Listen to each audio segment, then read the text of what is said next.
Hello साथीहरू, के छ सबैजना सन्चै हुनुहुन्छ होला? म पनि सन्चै छु। होइन अनि आज चाहिँ मैले के नयाँ कन्टेन्ट नयाँ भिडियो तपाईँहरूको लागि लिएर आएको छु भन्दाखेरि तपाईँहरूले अ, आफ्नो पैसा त्यत्तिकै तपाईँहरूले एउटा वेबक्याम किन्नलाई होइन कति महँगो एउटा वेबक्याम किन्नलाई तपाईँहरूले खर्च गर्नुहुन्छ होइन र म तपाईँहरूको लागि एउटा यस्तै एप्लिकेसन लिएर आएको छु जुन चाहिँ तपाईँको एकदम फ्री छ त्यो एप्लिकेसन होइन त्यसमा तपाईँले आरामले आफ्नो मोबाइललाई आफ्नो कुनै पनि एउटा आइफोन भयो आइओएस भयो एन्ड्रोइड भयो कुनै पनि त्यो मोबाइललाई तपाईँले आफ्नो पिसीसँग कनेक्ट गरेर तपाईँले अ, भिडियोहरू रेकर्डिङ गर्नु सक्नुहुन्छ होइन त्यो एउटा नयाँ एप्लिकेसन लिएर आएको छु जुन चाहिँ तपाईँलाई सजिलो प्ले स्टोरमा पनि तपाईँले भेट्न सक्नुहुन्छ होइन यो कुनै पनि तपाईँको पिसी भर्जनको लागि पनि हुन्छ र तपाईँको एन्ड्रोइड भर्जनको लागि पनि छ आइओएस भर्जनको लागि पनि छ होइन म यो सबै र यो एप्लिकेसनको म लिङ्क पनि म डिस्क्रिप्सनमा राखिदिनेछु र अब चाहिँ म तपाईँलाई आफ्नो कम्प्युटरमा तपाईँलाई म गरेर नै देखाउने छु होइन प्रुफको साथै म देखाउने छु त्यो जस्तो तपाईँहरू देख्दै हुनुहुन्छ मेरो मोबाइलको स्क्रिन पनि आइसक्यो होइन यहाँ र मोबाइलको स्क्रिनमा पनि म सँगसँगै तपाईँहरूलाई इन्स्टल गरेर देखाउँछु फोनमा पनि होइन र सबैभन्दा पहिला तपाईँले के गर्नु भन्दा आफ्नो प्ले स्टोर ओपन गर्नु होइन र प्ले स्टोर ओपन गरिसकेपछि तपाईँले सर्च इन्जिनमा गएर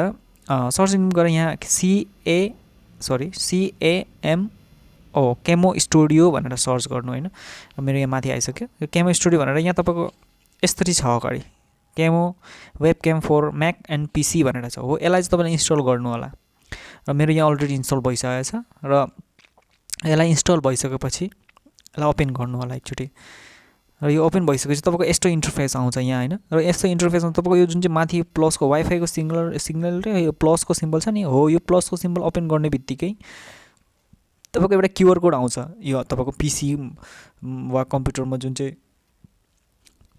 त्यहाँ इन्टरफेस खोल्छ हो त्यहाँ एउटा क्युआर कोड आउँछ र त्यसलाई चाहिँ हो यसले स्क्यान गर्नुपर्ने हुन्छ होइन म यसको अगाडिको प्रोसेस तपाईँलाई मेरो ल्यापटपमा गरेर देखाउने छु होइन र मेरो ल्यापटपको स्क्रिनमा जाउँ अब ल्यापटपको स्क्रिन सो भइसक्यो होला अब तपाईँको ल्यापटपमा पनि तपाईँले के गर्नु भन्दा सबैभन्दा पहिला आफ्नो इन्टरनेट ब्राउजर वा क्रोम वा जुन पनि तपाईँले ओपन गर्नु सक्नुहुन्छ होइन त्यसपछि माथि गएर सर्च यसमा पनि सर्च इन्जिन गएर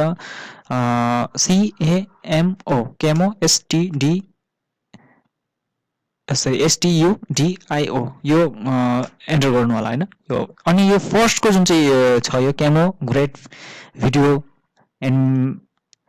मेड इजी भनेर छ नि हो यसलाई ओपन गर्नु होला एकचोटि होइन यसलाई ओपन गर्ने बित्तिकै तपाईँको जुन चाहिँ फर्स्ट इन्टरफेस यसले अटोमेटिक तपाईँको स्क्यान गरिहाल्छ कि तपाईँको के हो होइन तपाईँको एपिके भर्जन हो कि तपाईँको आइओएस भर्जन हो कि तपाईँको विन्डोज भर्जन हो कि त्यो यसले अटोमेटिक यो स्क्यान गरिहाल्छ होइन यहाँ गरिरहेछ हो यो यसपछि यहाँ तपाईँको यहाँ विन्डोजको भर्जन आउँछ यहाँ सरी विन्डोजको लोगो आउँछ हेर्नुहोस् आइसक्यो यो होइन अनि यो आइसकेपछि तपाईँले यसलाई अटोमेटिक एकचोटि क्लिक गर्नु होइन यहाँ तपाईँको डाउनलोड भइरहेको हुन्छ यो विदिन अ सेकेन्ड तपाईँको डाउनलोड भइसक्छ यो धेरै छैन 77 MB को मात्रै छ होइन यो मैले गरिसकेको छु यो अलरेडी होइन त्यही भएर म यो गर्दिनँ यसलाई म पोज गरेर म यसलाई कट गरिदिन्छु होइन र त्यसपछि यो प्रोसेस भइसकेपछि यसलाई इन्स्टल गर्नु होला होइन र इन्स्टल गरिसकेपछि तपाईँको यसरी आउँछ इन्टरफेस होइन र यसरी इन्टरफेस आइसकेपछि तपाईँको यसरी इन्टरफेस त्यसलाई ओपन गर्नु होइन ओपन गरिसकेपछि तपाईँको यस्तो इन्टरफेस आउँछ यसलाई म ठुलो गरिदिन्छु अनि यो स्टार्टिङमा यो पेयर डिभाइस भनेर छ नि हो यसलाई क्लिक गर्नु एकचोटि होइन अहिले चाहिँ तपाईँको कुनै पनि डिभाइस कनेक्टेड छैन यसमा र यसलाई क्लिक गर्नु यसलाई क्लिक गर्ने बित्तिकै तपाईँकोमा एउटा क्युआर कोड आउँछ थोरै वेट गर्नु होला यो क्युआर कोड आउँछ अघि जुन चाहिँ तपाईँले मोबाइल अन गर्दाखेरि जुन चाहिँ क्युआर कोड स्क्यान गर्नु भनेर देखाएको थियो नि हो त्यो स्क्यानरलाई चाहिँ तपाईँले त्यो स्क्यानरलाई चाहिँ तपाईँले के गर्नुपर्ने हुन्छ भन्दाखेरि त्यो स्क्यानरबाट चाहिँ यसलाई स्क्यान गर्नुपर्ने हुन्छ तपाईँलाई म यहाँ लाइभ गरेर देखाउँछु होइन एकछिन यसमा चाहिँ तपाईँले के गर्नु होला हो यो स्क्यानरलाई चाहिँ तपाईँले यहाँ स्क्यान गर्नु होला हो यहाँ स्क्यान भइसक्यो होइन यो लुकिङ फर ए डिभाइस हो मेरो मोबाइल त्यहाँ कनेक्टेड भइसक्यो र मेरो मोबाइल सँगसँगै मेरो जुन चाहिँ मोबाइलको स्क्रिन हुन्छ यो स्क्रिन यहाँ सो गर्छ यो सो गर्न थाल्छ ल तपाईँले देख्न सक्नुहुन्छ यहाँ कनेक्ट भइसक्यो होइन र कनेक्ट भइसक्यो र यसमा चाहिँ तपाईँले यहाँ जुन चाहिँ यो माथिको जुन चाहिँ मैले यहाँ एरो जुन चाहिँ लगाएको छु हो यो एरोमा लगेर चाहिँ तपाईँले सरी यसमा चाहिँ तपाईँको भिन्दै तपाईँको ब्याकग्राउन्डहरू हुन्छ होइन तपाईँले आफ्नो ब्याकग्राउन्डलाई ब्लर गर्न सक्नुहुन्छ यहीँ होइन अनि त्यसपछि यहाँ यसमा गएर पनि तपाईँले आफ्नो ब्याकग्राउन्डको छुट्टै पुरै ब्लर गर्नु सक्नुहुन्छ। यहाँ छुट्टै फिल्टर्सहरू पनि छ तपाईँको होइन। यहाँ यसमा चाहिँ तपाईँले यहाँ थोरै तल आएर यहाँ तपाईँको जुन चाहिँ तपाईँले आफ्नो टिन्ट टेम्परेचर तपाईँको आफ्नो कुन अब हुन्छ नि फिचर्सहरू के छ, थुप्रै छ यहाँ फिचर्सहरू। यो फ्लेस लेभल भनेर जुन चाहिँ छ यसलाई चाहिँ तपाईँले के गर्नुहुन्छ, यसलाई चाहिँ यो मेरो अन छ। यो अन हुँदा चाहिँ के भन्दाखेरि यसलाई चाहिँ तपाईँले यो अन गर्नुभयो भने चाहिँ यो तपाईँको मोबाइलको फ्लेस चाहिँ अफ हुन्छ होइन। यसलाई अन गर्नुभयो भने चाहिँ मोबाइलको फ्लेस अन हुन्छ, यस्तो हो यो चाहिँ। अनि तपाईँको मोबाइलको तपाईँको ब्राइटनेसहरू बढाउने घटाउने चाहिँ गर्न सक्नुहुन्छ यहाँबाट होइन। थुप्रै फिचर्सहरू छ। र यो जुन चाहिँ यो माथिको जुन चाहिँ यो हेल्पको साइडमा जुन चाहिँ हेल्पको राइट साइडमा जुन चाहिँ स्टार्ट रेकर्डिङ छ हो, यो चाहिँ के हो भन्दाखेरि तपाईँले यहाँबाट चाहिँ यसमा चाहिँ क्लिक गरेर तपाईँले आसानीले आफ्नो हुन्छ नि सजिलोले तपाईँले आफ्नो चाहिँ स्क्रिन चाहिँ तपाईँले सजिलोले रेकर्ड गर्न सक्नुहुन्छ होइन। स्क्रिन तपाईँले रेकर्ड गर्न सक्नुहुन्छ। र यो वाइड एङ्गल चाहिँ यो छ, यसमा चाहिँ तपाईँले यो फ्रन्ट क्यामेरा चाहिँ तपाईँ यो अगाडिको क्यामेरा यो भयो होइन, यो चाहिँ पछाडिको क्यामेरा यो भयो होइन। यसमा तपाईँको मोबाइलको पर्सेन्टेज पनि तपाईँ देखाउँछ, मोबाइलको नाम भयो यो, तपाईँको वाइफाईको सिग्नल यहाँ भयो होइन। मोबाइलको रेजुलेसनहरू तपाईँले यहाँबाट चेन्ज गर्न सक्नुहुन्छ। एफपिएस मेरो 30 एफपिएसमा छ, यो चेन्ज गर्न सक्नुहुन्छ। तपाईँले आफ्नो यहाँ डिभाइसमा यो माइक्रोफोन छ, यो जुन चाहिँ तपाईँको जुन चाहिँ अहिले जेबाट मैले बोल्दैछु होइन हो, यसमा चाहिँ तपाईँले यसबाट चेन्ज गरेर अर्को कुनैमा लगाउन सक्नुहुन्छ होइन। यो थुप्रै सेटिङ्सहरू छ यसमा। र तपाईँले बिस्तारै हेर्दै तपाईँले बुझिहाल्नु सक्नुहुन्छ होइन।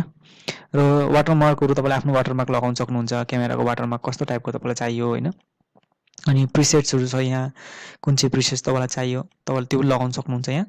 अनि नेक्स्ट यहाँ थुप्रै फिचर्सहरू छ। यहाँ तल गएर तपाईँले अगर केही मिस्टेक तपाईँले गरिसक्नुभयो भने यहाँ तल लास्टमा रिसेट भनेर पनि चाहिँ अप्सन छ हो, त्यो रिसेट गरेर पनि तपाईँले चेन्ज गर्न सक्नुहुन्छ।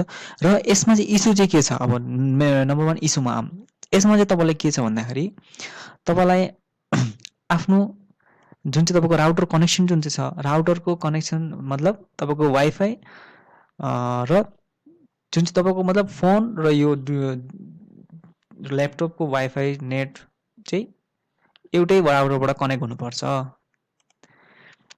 एउटै नेटबाट तपाईँको कनेक्ट हुनुपर्छ। अनि बल्ल तपाईँले सजिलोले यो तपाईँले आफ्नो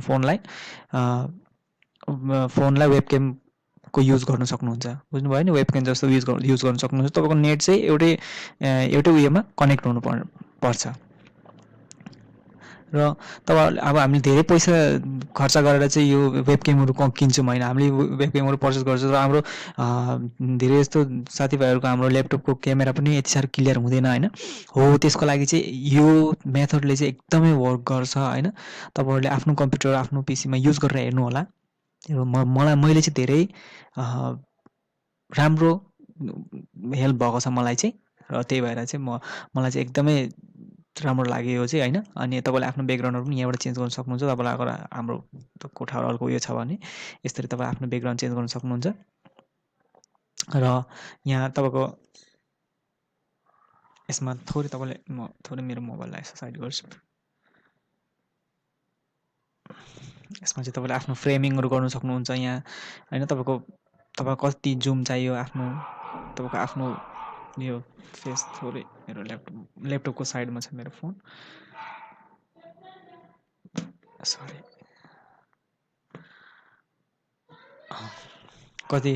कस्तो चाहिन्छ तपाईँलाई आफ्नो होइन, उयो कति जुम चाहियो, जुम यहाँबाट जुम हुन्छ।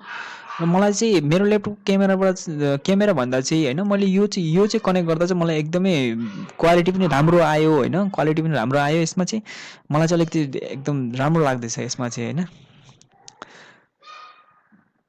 थुप्रै यसमा फिचर्सहरू छ। तपाईँले अब केही नबुझ्यो भने तपाईँले युट्युब गरेर पनि हेर्नु सक्नुहुन्छ होइन। अब बेला म पनि फिचर्सहरू म हालिदिँदै गर्छु। यो न्यू फिचर्सहरू यसमा के आयो भने तपाईँको ब्याट्री पर्सेन्टेजहरू पनि यहाँ सो गर्छ। यहाँ फोनको तपाईँको अरू कुनै डिभाइस कनेक्ट गर्नु छ भने पनि यहाँ तपाईँको फेरि अझ डिभाइस तपाईँले कनेक्ट गर्न सक्नुहुन्छ अर्को पनि। र आजको भिडियो चाहिँ यति नै थियो होइन, र अरू कुनै नयाँ भिडियोमा त्यस्तै के कन्टेन्ट नयाँ आयो भने मैले मेरो ब्याक टु ब्याक म भोलि पनि मेरो नयाँ न्यू एउटा भिडियो एडिटरको भिडियो बनाएर म हाल्नेवाला छु। ब्याक टु ब्याक भोलि पनि मेरो भिडियो आउनेवाला छ होइन। र आज यति भन्दैमा मेरो भिडियो म यहीँ अन्त गर्छु। र मेरो भिडियो चाहिँ साथीहरू यति नै थियो होइन। र के कस्तो लाग्यो मेरो भिडियो आफ्नो कमेन्ट दिनु होला। तपाईँलाई राम्रो लाग्यो, कुन चिज राम्रो लाग्यो र कुन चिज नराम्रो लाग्यो, त्यो सबै कुरा तपाईँहरूको कमेन्ट बक्समा भन्नु सक्नुहुन्छ होइन। र मेरो इन्स्टाग्राम च्यानल पनि छ र त्यसमा पनि तपाईँहरूले फलो गरिदिनु होला। मेरो मेरो भिडियोहरू म त्यहाँ पनि हाल्ने गर्छु, आफ्नो फेसबुक पेज पनि छ, त्यसमा पनि सेयर गरिदिन्छु म। र मेरो भिडियो कस्तो के लाग्यो सबैले कमेन्ट सेक्सनमा सबैजनाले त्यहाँ आफ्नो राय दिन सक्नुहुन्छ होइन। र मेरो च्यानललाई जतिभन्दा जति तपाईँहरूले सपोर्ट गरिदिनु होला, मेरो भिडियोलाई सेयर गरिदिनु होला, लाइक कमेन्ट सबै गरिदिनु होला होइन।